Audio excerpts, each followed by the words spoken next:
ओम अज्ञानतिमिरान्धस्य ज्ञानञ्जनशलाकया चक्षुरुन्मिलितमेन तस्मै श्रीगुरुवे नमः। श्रीचैतन्यमनोभीष्टं स्थापितं येन भूतले स्वयं रूपकदा मह्यं ददाति स्वपदान्तिकं वन्देऽहं श्रीगुरुं श्रीयुतपदकमलं श्रीगुरून् वैष्णवाचं श्रीरूपं साग्रजातं सागणरघुनाथान्वितं तं सजीवं साद्वैतं सावधूतं परिजनसहितं कृष्णचैतन्यदेवं श्रीराधाकृष्णपादान् सागणद्विता श्रीविशाखान्विताश्च नित्यानंदम नमस्तुभ्यं प्रेमानंदप्रदायते कलौकलमश्यनाशाय जानवीपते नमः।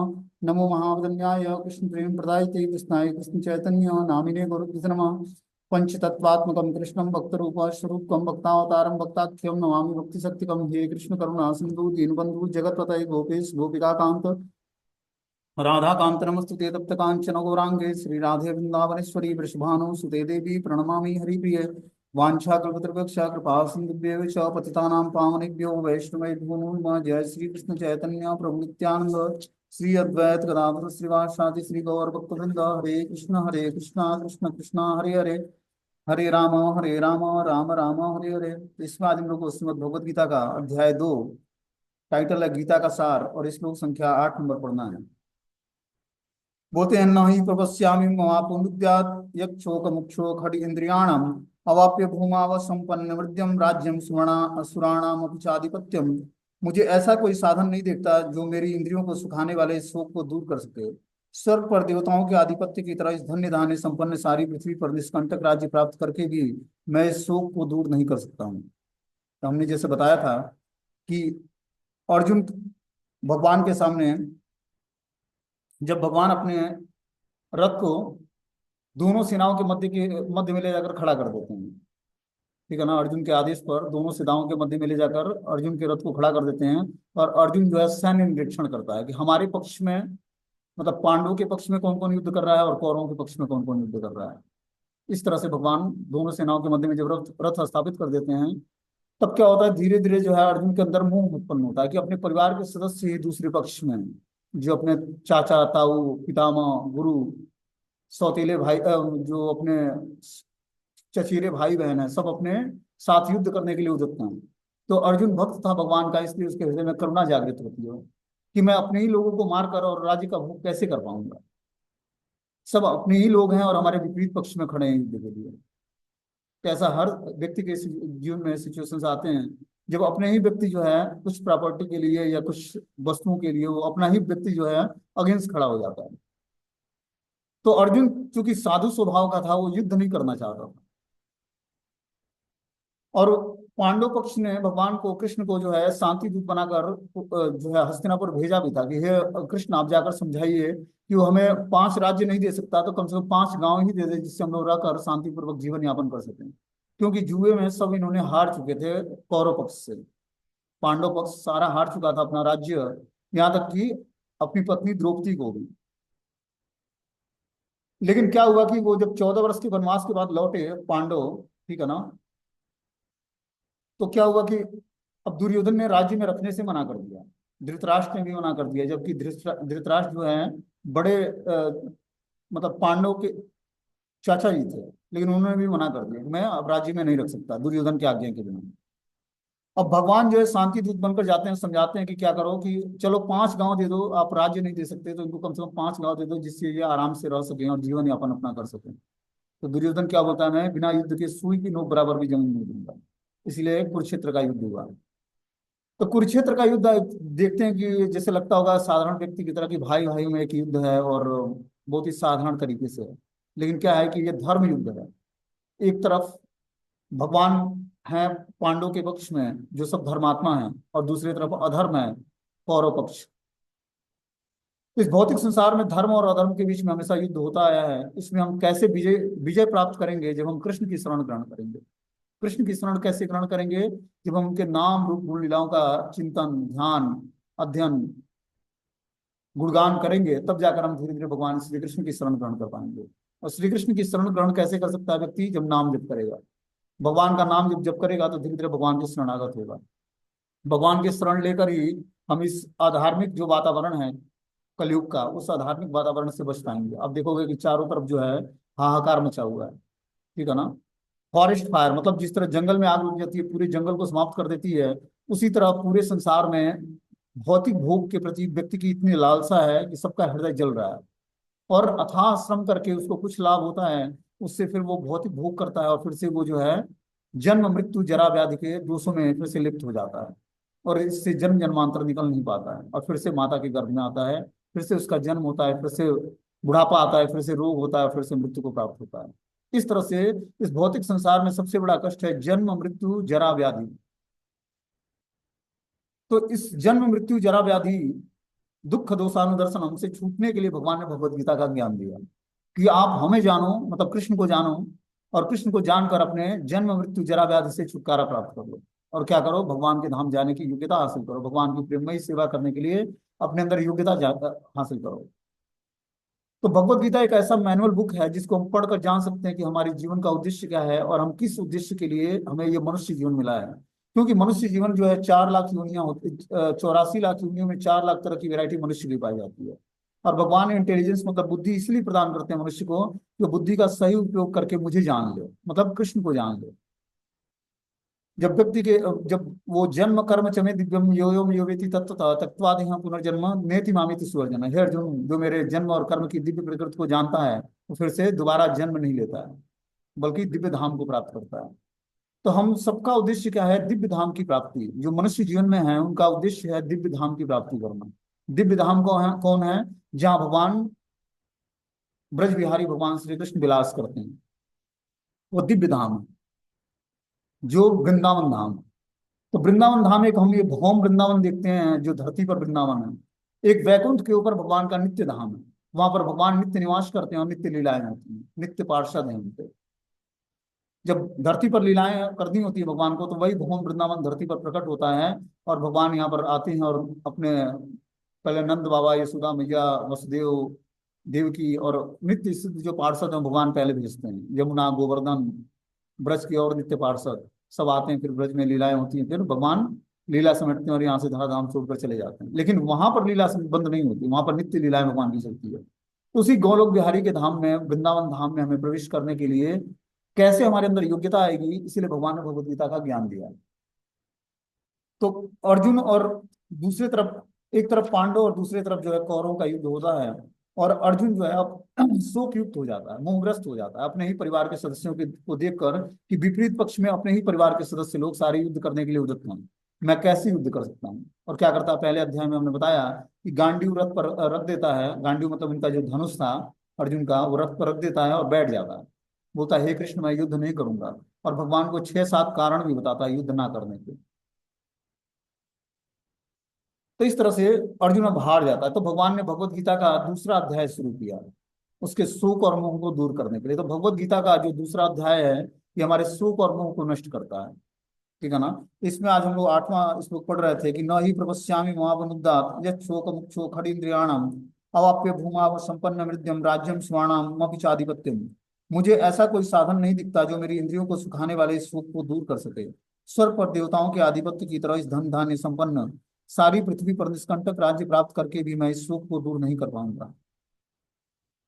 बोलते हैं यद्यपि अर्जुन धर्म तथा सदाचार के नियमों पर आधारित अनेक तर्क प्रस्तुत करता है, किंतु ऐसा प्रतीत होता है कि वो अपने गुरु भगवान श्री कृष्ण की सहायता के बिना अपनी असली समस्या को हल नहीं कर पाएगा। क्या बोलते हैं, यद्यपि अर्जुन धर्म और सदाचार के नियमों पर आधारित अनेक तर्क भगवान के सामने प्रस्तुत करता है कि जो हमारे लिए धर्म है और जो हमारा सदाचार है, क्योंकि अर्जुन भक्त है और भगवान का मित्र है, तो उसके लिए धर्म और सदाचार बहुत ही इंपॉर्टेंट है उसके लिए, क्योंकि वो भक्त है भगवान का।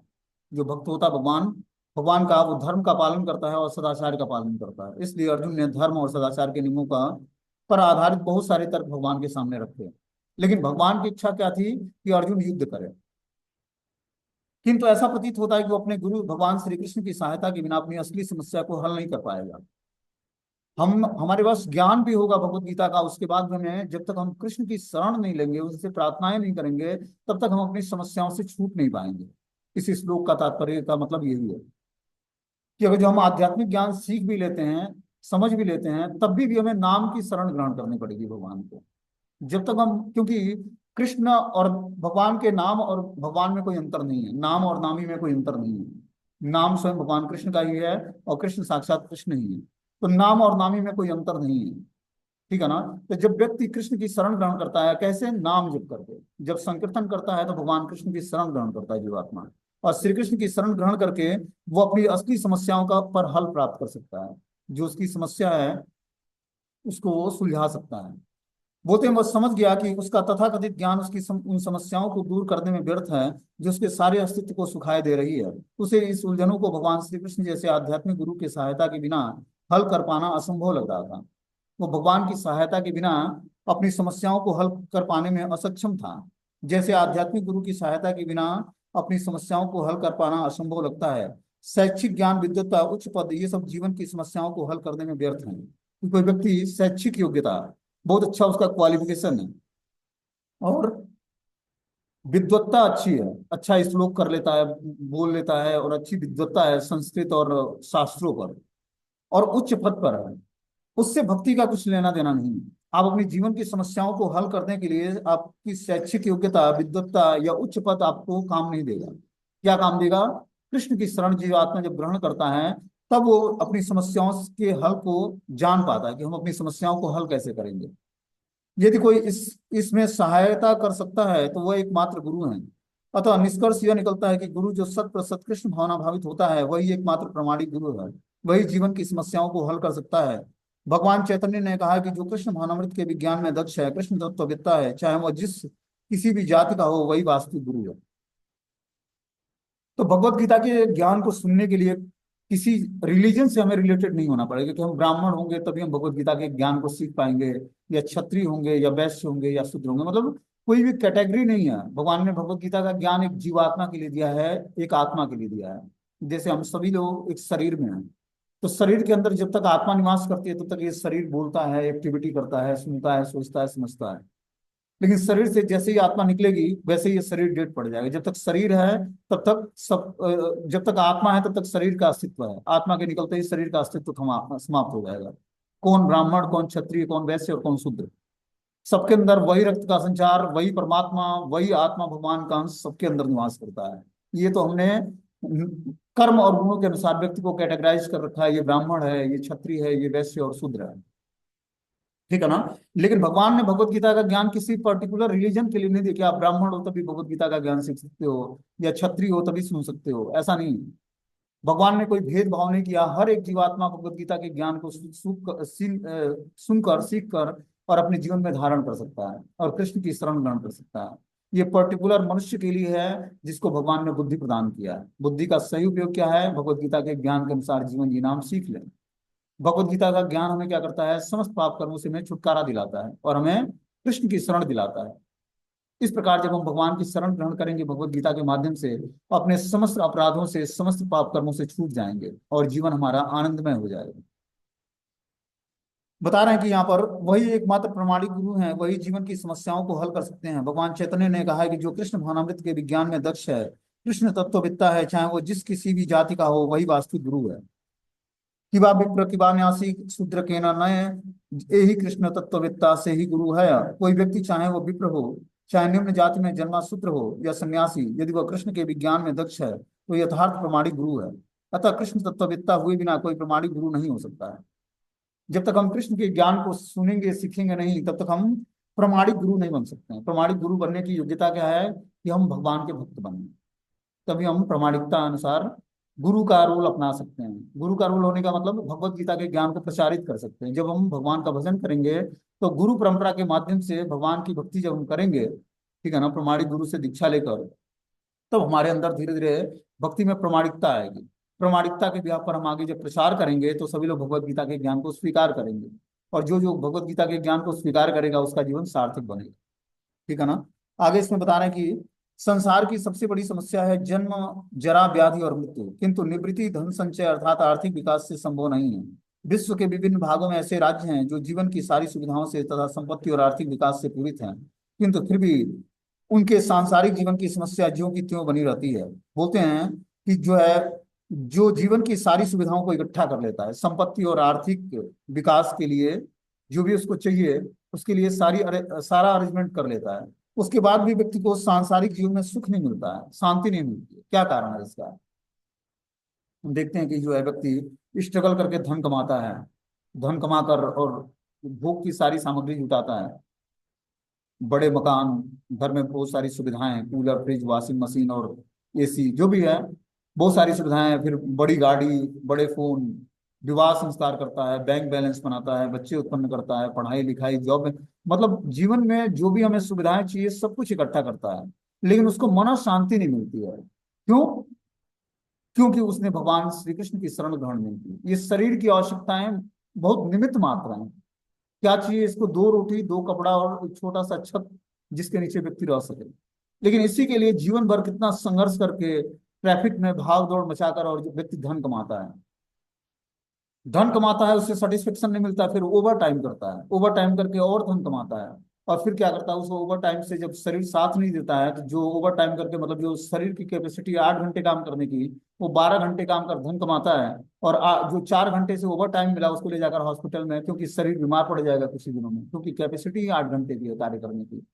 अब वो व्यक्ति जग कर रात को 8 घंटे से 12 घंटे काम करता है, ओवर टाइम करके धन कमाता है, और उसको क्या करता है, कुछ दिनों बाद इंश्योरेंस करा के हॉस्पिटल में एडमिट होता है, और वो पैसे को डॉक्टर को दे देता है। उसको मन शांति नहीं मिलती है। पहले स्ट्रगल करके धन कमाया, फिर शारीरिक रूप से बीमार पड़ा, फिर वो धन को उसने डॉक्टर की सेवा में दे दिया। इस प्रकार जीवन में जन्म, मृत्यु, जरा, व्याधि जो सबसे बड़े दोष हैं, इस दोषों से व्यक्ति छुटकारा प्राप्त नहीं कर पाता है। अभी हम लोग को छोटी छोटी समस्याएं हम लोग के जीवन में आती हैं, जैसे एक अभी नवजात शिशु है, उसको भूख लगती है तो उसको लगता है मुझे समस्या हो रही है पेट में। थोड़ा सा बड़ा होता है, स्कूल जाने लगता है, तो उसको लगता है कि क्या स्कूल में पढ़ना, हम भी खेलते, कितना आनंद आता दोस्तों के साथ, तो उसको स्कूल जाना कष्टकारी लगता है। फिर पढ़ाई करता है, आगे चैलेंजेस आते हैं पढ़ाई में, कंपटीशन बीट करने होते हैं, फिर आगे जो है कॉलेज स्कूलों में बहुत ही कंपटीशन वो करे, एग्जाम होते हैं, एडमिशन होते हैं। फिर आगे पढ़ाई लिखाई करके जो है जॉब करनी है, जॉब में बहुत सारे स्ट्रगल होते हैं, चैलेंजेस आते हैं, उसको फेस करते हुए आगे बढ़ता है। तो क्या है, जीवन एक संघर्ष है। इस संघर्ष में, जीवन में जब हम कृष्ण की शरण ग्रहण करेंगे, तो भगवान की शरण ग्रहण करने मात्र से जीवात्मा के अंदर नई ऊर्जा उत्पन्न होगी। कौन सी ऊर्जा? आध्यात्मिक ऊर्जा। आध्यात्मिक ऊर्जा से क्या होगा, उसके अंदर धीरे धीरे जो है दिव्य लक्षण प्रकट होंगे। कैसे दिव्य लक्षण? जो भगवान के अंतर्गत दिव्य लक्षण है। क्योंकि जब वो निरंतर भगवान का भजन करेगा, उनका चिंतन करेगा, उनकी स्तुति पाठ करेगा, उनके लिए सब कुछ कार्य करेगा, तब उसके अंदर धीरे धीरे दिव्यता के लक्षण आएंगे, और उसका जीवन पूरा पवित्र हो जाएगा। तो ये पवित्रता कैसे आएगी? जब हम भगवत गीता के ज्ञान को सुनेंगे और सीखेंगे और जानेंगे। देखो, एज ए क्लास का एग्जाम्पल ले लें तो ग्रुप में मैंने लगभग 1000 लोगों को मैसेज किया है, और कोई भी क्लास में प्रेजेंट नहीं है। ठीक है ना? इसका क्या रीजन है? व्यक्ति सही ज्ञान को सुनना नहीं चाहता है, सीखना नहीं चाहता है, जानना नहीं चाहता है। ठीक है ना? वो भटकना चाहता है, और क्या होता है, वो भ्रमित होना चाहता है भौतिक संसार में। उसको लगता है भगवत गीता का ज्ञान सुनकर हम क्या करेंगे, 40 मिनट अपना टाइम वेस्ट करेंगे। लेकिन अगर वो ज्ञान ये सुनेगा, सीखेगा, जानेगा, तो अपने जीवन की वास्तविकता को जान पाएगा कि जीवन किस लिए मिला है और कैसे हमें कार्य करना है। भगवान ने कहीं भी ये नहीं किया अर्जुन को ये नहीं बताया कि आप अपनी प्रिस्क्राइब ड्यूटी छोड़ दो, अपना काम करना छोड़ दो, परिवार का पालन पोषण छोड़ दो, या बच्चों की परवरिश मत करो। ये भगवान ने कहीं भी भगवत गीता के ज्ञान में नहीं बताया। उन्होंने बोला कि सब कुछ कार्य करते हुए मन को मेरे में स्थापित करो, मेरा ही चिंतन करो, मेरे ही भक्त बन जाओ, मुझे ही प्रणाम करो। तो इस प्रकार हम अपने सारे कार्यों को करते हुए भगवान का जब अखंड चिंतन करेंगे, अखंड चिंतन कैसे होगा? जब हम सुबह उठकर स्नान करके और ब्रह्म वेला में भगवान का नाम जप करेंगे, कुछ भगवत गीता भागवतम जैसे ग्रंथों को पढ़ेंगे, तब हमारा जीवन धीरे धीरे पवित्र होगा। बोलते हैं कि व्यक्ति सारी सुविधाएं और आर्थिक विकास से पूरित होता है, किंतु फिर भी उसे सांसारिक जीवन की समस्याएं ज्यों की त्यों बनी रहती है। वो विभिन्न साधनों से शांति खोजता है, किंतु वास्तविक सुख उन्हें तभी मिल पाता है जब वे कृष्ण भावनामृत युक्त होकर कृष्ण के प्रमाणिक प्रतिनिधि के माध्यम से कृष्ण अथवा कृष्ण तत्व पूरी भगवत गीता और श्रीमद् भागवतम के परामर्श को ग्रहण करता है। तो जब जीवात्मा भगवत गीता और भागवतम, श्रीमद् भागवतम के परामर्श को ग्रहण करता है प्रमाणिक प्रतिनिधि के माध्यम से, तब वो कृष्ण और कृष्ण तत्व से पूरक होकर और अपने को मन शांति प्राप्त करता है, सुख प्राप्त करता है इस भौतिक संसार में। तो हम अगर जो हमें सुख चाहिए, तो क्या करना पड़ेगा? भगवत गीता और भागवतम की शरण ग्रहण करनी पड़ेगी, नाम की शरण ग्रहण करनी पड़ेगी। तब जाकर हम धीरे धीरे जो है शांति प्राप्त कर पाएंगे। बोलते हैं यदि आर्थिक विकास और भौतिक सुख किसी के परिवार, समाज, राष्ट्रीयता और अंतर्राष्ट्रीयता अव्यवस्था से उत्पन्न हुए सुख को दूर कर पाते, तो अर्जुन यह ना कहता कि पृथ्वी पर अप्रतिम राज्य या स्वर्गलोक में देवताओं का सर्वोच्च लोक भी उसके सुख को दूर नहीं कर सकता है। और जो किसी को पारिवारिक, सामाजिक, राष्ट्रीयता या अंतर्राष्ट्रीय अव्यवस्था से उत्पन्न शोक को दूर कर पाता, अगर जो कुछ और चीजें, भौतिक चीजें, तो अर्जुन भगवान के सामने ये प्रस्ताव नहीं रखता कि पृथ्वी की अप्रतिम राज्य और स्वर्ग लोक में देवताओं के सर्वोच्च लोक को भी मैं प्राप्त कर लूं, तभी मेरे शोक को कोई दूर नहीं कर सकता। व्यक्ति इस भौतिक संसार में शोक युक्त है, ठीक है ना, मोहग्रस्त है, शोक युक्त है। उस शोक और मोह से कैसे छूटेगा? जब वो भगवत गीता के ज्ञान को सुनेगा, तब वो अपनी वास्तविक स्थिति को जान पाएगा कि हम भगवान के नित्य दास हैं, और हमने भगवान की नित्य दासता छोड़कर और गलत चीजों का एसोसिएशन कर रखा है। बोलते हैं आगे, संजय उवाच एव मुक्ता ऋषिकेश गुणाकेशेन परम तप न योत्सयति गोविंदम मुक्ता तूष्णी बभूव। संजय ने कहा, इस प्रकार कहने के बाद शत्रुओं का दमन करने वाला अर्जुन कृष्ण से बोला, हे गोविंद, मैं युद्ध नहीं करूंगा, और चुप हो गया। उसके हृदय में जो है असीम करुणा जागृत हुई अपने परिवार के सदस्यों को देखकर। और क्या बोलता है कि संजय ने कहा, किससे? धृतराष्ट्र से। इस प्रकार कहने के बाद शत्रुओं का दमन करता अर्जुन जो है कृष्ण से बोला, क्या बोलता है कि हे गोविंद, मैं युद्ध नहीं करूंगा, और चुप हो गया। तो इस श्लोक से लेसन्स क्या मिलता है हमारे लिए? लेसन्स ये मिलता है कि हम अपने जीवन में जीवन संघर्ष करते हुए एक युद्ध के रूप में हम अपने जीवन को ऑपरेट करते हैं। मतलब हर पग पर चैलेंजेस आते हैं, और उस चैलेंज को फेस करना पड़ता है। समझ रहे बात को? तो चैलेंज को फेस करते हुए, जैसे मान लो कि व्यक्ति को धन कमाना है, परिवार का पालन पोषण करना है, और बहुत सारी एक्टिविटी करनी होती है अपने पारिवारिक जीवन में, जो है गृहस्थ आश्रम में रहते हुए। चाहे जो ब्रह्मचारी है उसको अलग यातनाएं झेलनी पड़ती हैं, जैसे मन बुद्धि के कारण उनको कुछ क्लेश मिल रहा है। तो क्या है कि इन सब क्लेशों से व्यक्ति छुटकारा कैसे प्राप्त करे? बता रहे हैं कि इस प्रकार कहने के बाद शत्रुओं का दमन करने वाले अर्जुन कृष्ण से बोलता है, हे गोविंद, मैं युद्ध नहीं करूंगा। तो जीवन संघर्ष में बहुत सारे चैलेंज आते हैं, ठीक है ना। हमने बताया कि जैसे परिवार का पालन पोषण करते समय, धन करते समय, धन कमाते समय, बिजनेस करते समय, पढ़ाई लिखाई करते समय, भगवान की भक्ति करते समय बहुत सारे चैलेंजेस आएंगे हमारे जीवन में। लेकिन हमें अपने जीवन संघर्ष में हारना नहीं है। कब नहीं हारेंगे? जब हम कृष्ण की शरण ग्रहण करेंगे, जब हम भगवान की शरण ग्रहण करेंगे नाम की, तो हम अपने जीवन के संघर्ष से हारेंगे नहीं। जीवन हमें संघर्ष युक्त नहीं लगेगा, जीवन हमें आनंद प्रदान करेगा, क्योंकि परम आनंद के स्रोत हैं भगवान श्री कृष्ण। जब जीवात्मा परमानंद भगवान श्री कृष्ण से जुड़ता है, तब उसको आनंद आना शुरू होता है। जब श्रीमद् भगवत गीता और श्रीमद् भागवतम की शरण ग्रहण करता है, तब उसको आनंद आना शुरू होता है। तो हमें क्या करना पड़ेगा? गोविंद की शरण ग्रहण करनी पड़ेगी, नहीं तो हम इस भौतिक संसार के युद्ध रूपी जो स्थल है, उस पर हम कभी विजय प्राप्त नहीं। माया से जो हमारा युद्ध है, जंग है, माया के प्रति जो हमारा जंग है, उससे हम कभी भी उबर नहीं पाएंगे, और भगवान की शरण ग्रहण नहीं कर पाएंगे। तो इसके लिए हमें क्या करना पड़ेगा? भगवान का शेल्टर लेना पड़ेगा। यहाँ अर्जुन बोलता है कि हे गोविंद, मैं युद्ध नहीं करूंगा, और चुप हो गया भगवान के सामने। अब आपको जो करना है करिए। इसी प्रकार अपने जीवन में हमें भी जब लगे कि कोई रास्ता नहीं है अब हमारे पास, ठीक है ना, तो हमें क्या करना चाहिए? कृष्ण की शरण ग्रहण करनी चाहिए। बोलते हैं, धृतराष्ट्र को यह जानकर परम प्रसन्नता हुई कि अर्जुन युद्ध न करके युद्ध भूमि छोड़कर भिक्षाटन करने जा रहा है। अर्जुन ने भगवान से क्या बोला कि हे केशव, मैं भिक्षाटन करके जीवन यापन कर लूंगा, लेकिन युद्ध में अपने परिजनों का वध करके मैं राज्य का भोग नहीं कर सकता हूँ। ऐसे उसके अंदर करुणा जागृत हुई, क्योंकि वो भगवान का भक्त था। जैसे मान लो कि दो भाइयों में प्रॉपर्टी के लिए झगड़ा होता है, एक ही माता के गर्भ से उत्पन्न दो बालक, और आपस में झगड़ गए, किसके लिए? पिता की प्रॉपर्टी के लिए, और एक दूसरे के जान के दुश्मन बन गए, जो यहाँ पे हम लोग केस देखते हैं। लेकिन एक तरफ धर्म है, भक्त हैं भगवान के, और एक तरफ अधार्मिक लोग हैं और अभक्त हैं भगवान के, मतलब उनको भगवान से कुछ लेना देना नहीं है। तो भक्त के हृदय में करुणा जागृत होती है, अर्जुन के हृदय में, और वो बोलता है कि मैं अपने ही परिजनों का वध करके मैं प्रसन्नता कैसे प्राप्त कर सकता हूँ। और इस बात को धृतराष्ट्र से जानता है, संजय से सुनता है कि अर्जुन युद्ध ना करके युद्ध भूमि छोड़कर भिक्षाटन करने जा रहा है। किंतु संजय ने उसे पुनः यह कहकर निराश कर दिया कि अर्जुन अपने शत्रुओं को मारने में सक्षम है। यद्यपि कुछ समय के लिए अर्जुन अपने पारिवारिक स्नेह के प्रति मिथ्या सुख से अभिभूत था, किंतु उसने शिष्य के रूप में अपने गुरु श्री कृष्ण की शरण ग्रहण कर लिया। इस तरह से शिष्यत्व स्वीकार करता है भगवान की, और भगवान की शरण ग्रहण करके अपने मिथ्या शोक को दूर करता है।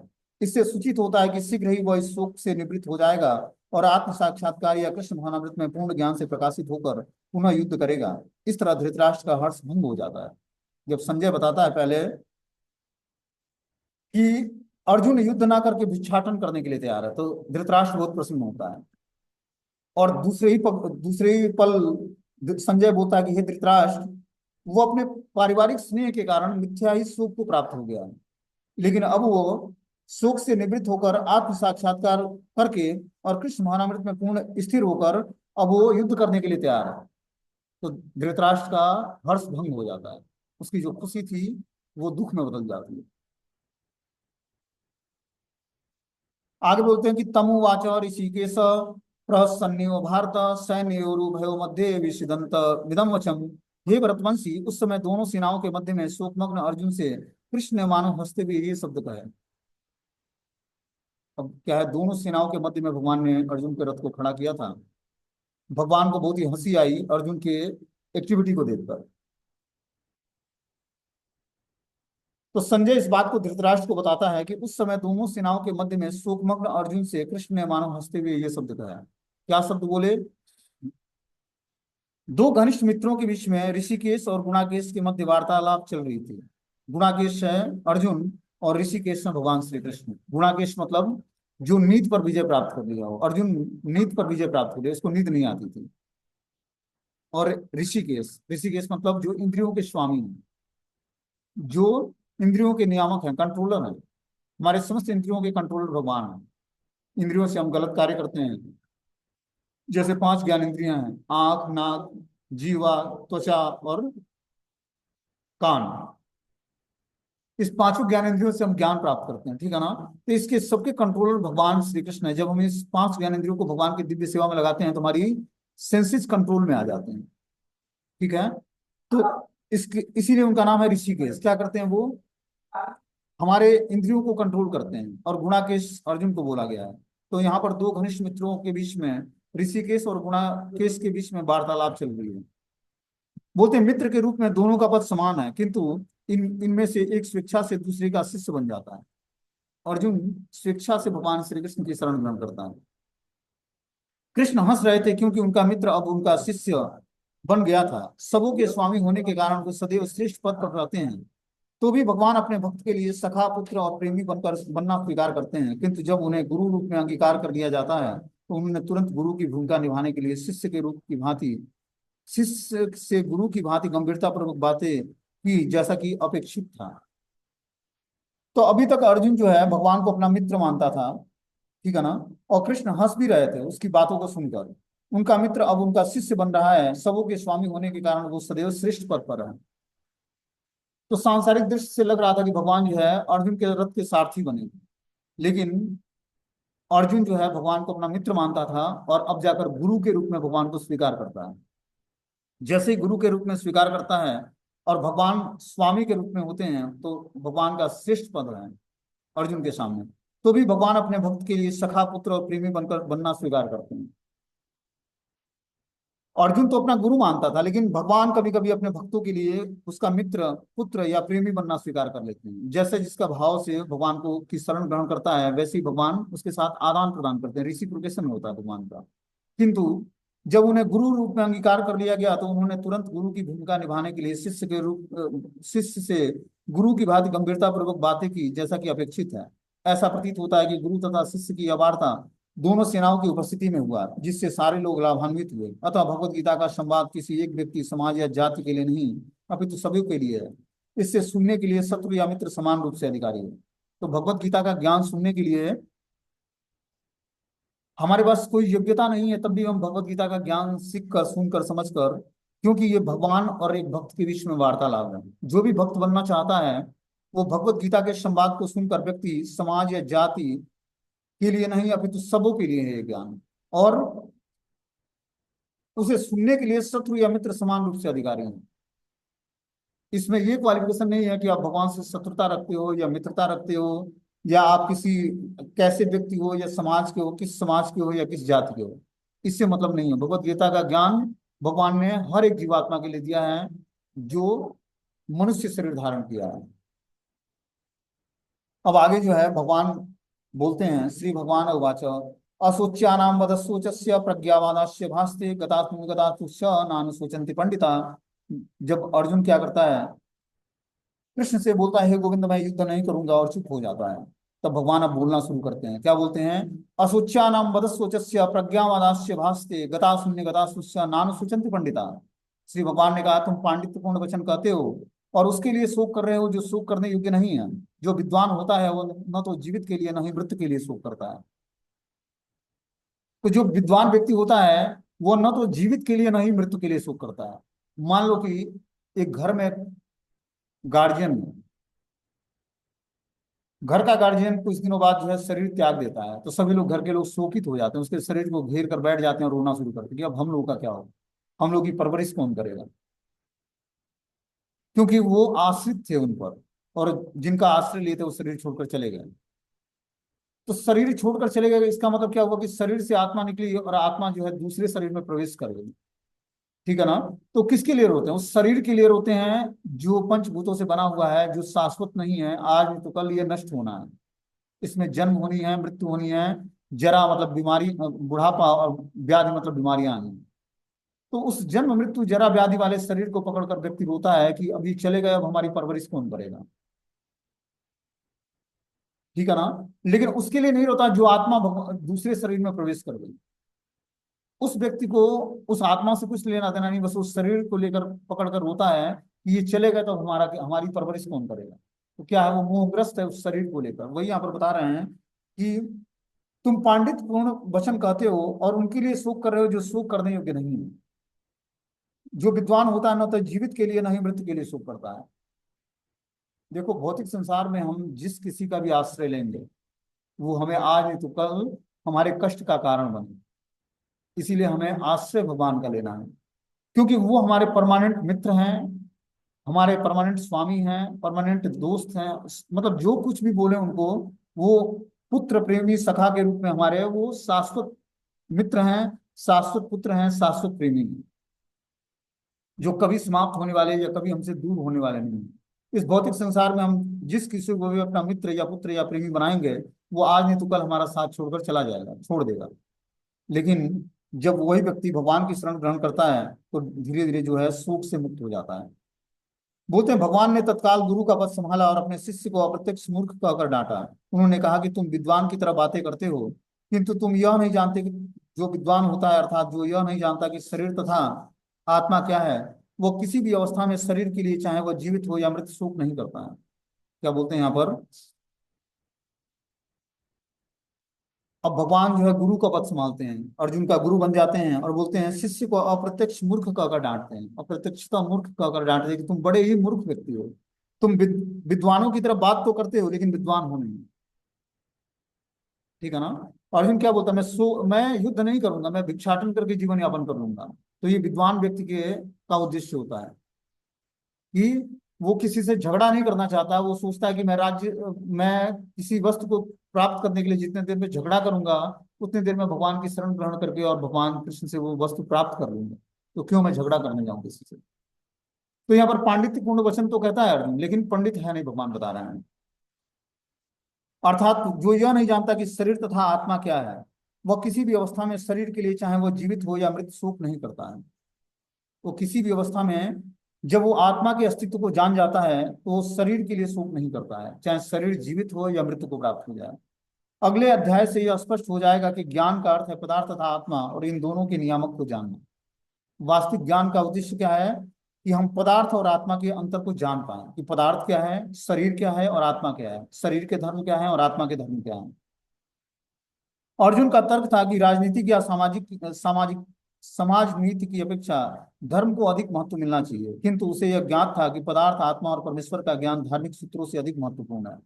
जो पदार्थ आत्मा और परमेश्वर का ज्ञान है कि शरीर क्या है, आत्मा क्या है और परमेश्वर क्या है, परमात्मा क्या है, ये ज्ञान होना हर एक जीवात्मा के लिए बहुत ही आवश्यक है। जो ज्ञान हमें भगवान से, ये वाणी भगवत गीता से मिलता है कि पदार्थ क्या है, मतलब शरीर क्या है, आत्मा क्या है और परमेश्वर परमात्मा क्या है। चूंकि इसमें इस ज्ञान का अभाव है, अतः उसे विद्वान नहीं बनना चाहिए। चूंकि वह अत्यधिक विद्वान नहीं था, इसलिए वह शोक के सर्वथा अयोग्य वस्तु के लिए शोक कर रहा था। जिस वस्तु के लिए वो शोक कर रहा था वो शोक करने योग्य वस्तु नहीं थी। यह शरीर जन्मता है और आज या कल इसका विनाश निश्चित है, अतः शरीर इतना महत्वपूर्ण नहीं है जितना कि आत्मा। जो इस तथ्य को जानता है वह असली विद्वान है और इसके लिए शोक का कोई कारण नहीं है। तो जो शरीर के अस्तित्व को जान जाता है वो शोक और आत्मा के अस्तित्व को जान जाता है वो शरीर के लिए शोक नहीं करता है, शरीर रहे या मृत्यु को प्राप्त हो। ठीक है ना। हमने क्या बताया, जब व्यक्ति की मृत्यु होती है तो वो शोकित हो जाता है उस व्यक्ति के लिए। किस कारण से? वो आत्मा के अस्तित्व को न जानने के कारण। कि आत्मा, जैसे बताते हैं भगवान की, वासंसि जीर्णानि यथा विहाय नवानि गृह्णाति नरोपराणि तथा शरीरानि विहाय जीर्णानि नवानि दीहि नरोपराणि। कि जिस तरह व्यक्ति पुराने वस्त्रों को बदल कर नए वस्त्र धारण करता है, जब वस्त्र पुराना हो जाता है तो पुराने वस्त्रों को त्याग देता है और नए कपड़े धारण करता है, उसी तरह आत्मा क्या करती है, जब शरीर पुराना हो जाता है तो पुराने शरीर को त्याग करके नए शरीर को धारण करती है। तो इसमें सुख किस बात का है? जिस तरह आप पुराने त्यज कपड़े को त्याग देते हो, पुराने वस्त्रों को, और नए वस्त्र धारण करते हो तो शोकित नहीं होते हो, उसी तरह शरीर पुराने वस्त्रों पुराने शरीर को त्याग करके जीवात्मा और नए शरीर को धारण करती है। तो इसमें शोक किस बात का है, ये भगवान समझाना चाहते हैं। तो ये ज्ञान तभी होगा और हम अपने शोक और मोह से तभी छूट पाएंगे जब व्यक्ति ज्ञान से उसका हृदय प्रकाशित हो जाता है। कब प्रकाशित होगा? जब वो कृष्ण की शरण ग्रहण करेगा, तब वो शोक और मोह, जो हमारे ये कमजोरियां हैं, वीकनेस है, इससे हम दूर हो पाएंगे, वो ऊपर उठ पाएंगे और भगवान की शरण ग्रहण करेंगे तभी हो पाएगा ये। तो शरण ग्रहण कर पाएंगे कैसे? जब हम भगवान के श्री हरि के नाम का जप करेंगे और भगवत गीता जैसे भागवतम को और भागवतम जैसे ग्रंथों को पढ़ेंगे, तब हम भगवान की शरण ग्रहण कर पाएंगे। ठीक है, हरे कृष्णा। अब नेक्स्ट मीटिंग का लिंक मैंने शेयर किया है, उसमें आप